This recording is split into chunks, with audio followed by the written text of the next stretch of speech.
Now an update on a story we first brought you a few weeks ago about a piece of living history for motorcycle buffs at the Sidecar Cafe. A 1957 Triumph motorcycle is now on display at the Saanich Diner, as good as new. This 50-year-old piece of military history taken out of its original crate and assembled over the weekend. Well, that assembly is now complete, and 8 Channel's Astrid Braunschmidt is the first to take it for a ride. Okay, so where do I put my feet? Right there?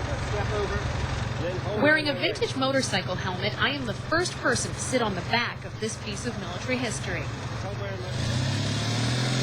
Kevin Dunn owns the Sidecar Cafe and this 1957 Triumph motorcycle. 50 years ago, the bike was shipped from England to Esquimalt. It was sold at auction to a man named Jerry Hastings, who kept it in its original crate. The Canadian military machine came up for sale again, and that's when Dunn picked it up. Saturday, he opened the crate.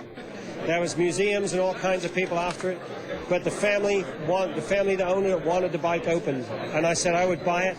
It devalues it by half when we open it, but it's worth it. It's always been something that's been sitting in a basement, and to see the crate finally come off is really cool. I mean, this whole big hoopla out today is something that Dad would have always wanted to come down and see. It's believed this is a one-of-a-kind machine. Only about 6,000 of these bikes were produced. They were designed to be dropped into a war zone and assembled quickly. After half a century in a box, the bike was in better shape than expected. The thing was actually in immaculate shape except for a few little plastic terminals, or rubber I guess they would have been, had hardened. And I was prepared to use modern ones, but our old pit crew decided that they would go get the real thing. I've ridden it. It's so smooth and it rides just like the day it would have been started in 1957. Stan Mayer rode a similar Triumph during World War II when he was a regimental policeman. This is much like the one I rode, not quite, but very much like it.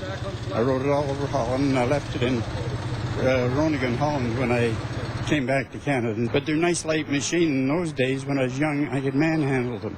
If I got into mud or loose dirt or shell holes or whatever, I was strong enough to manhandle the machine, which you couldn't do with a big Harley's.